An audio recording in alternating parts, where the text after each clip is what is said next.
entity sent in 1,500 pages printed from their own website, available publicly, along with 4,000 pages of newsletters filled with industry press releases. Others sent us thousands of pages of publicly available annual reports and the company's postings on Facebook and LinkedIn. Now, let me tell you what the fossil fuel companies have not produced. These organizations have not produced the detailed funding information that we requested and that we need to understand their payments to shadow groups and to over 150 public relations companies and advertisements on social media, payments that today's witnesses seem intent on continuing.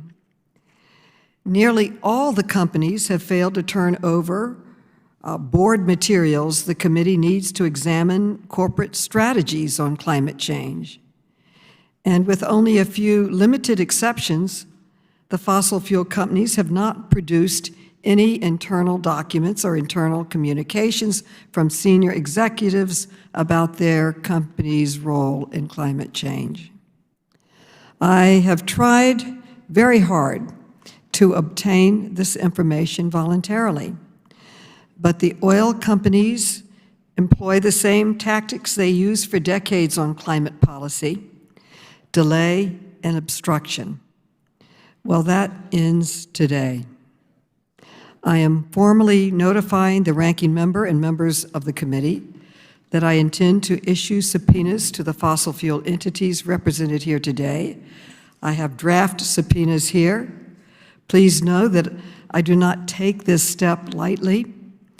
When Republican Dan Burton was chairman of this committee, he issued more than 1,000 subpoenas without a single complaint from my Republican colleagues. I have been much more selective, but we are at code red for climate, and I'm committed to doing everything I can to help rescue this planet and save it for our children. We need to get to the bottom of the oil industry's disinformation campaign, and with these subpoenas, we will.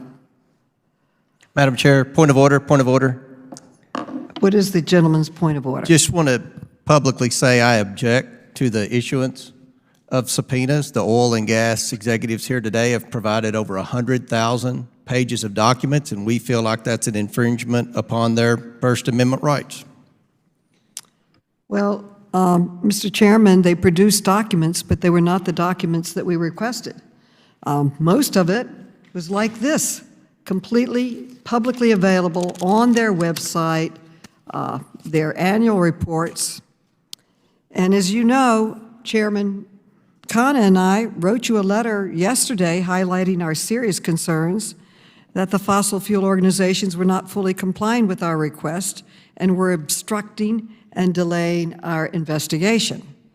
I also noted that we gave these organizations multiple opportunities to produce them voluntarily. We requested it in writing, in phone calls, and reaching out to their offices. In fact, Chairman Ro Khanna and I wrote to them just last week and warned them if they did not comply voluntarily, that the committee would be forced to consider additional steps to obtain compliance. So we have been true to our word, and we spent a great deal of time trying to obtain these documents.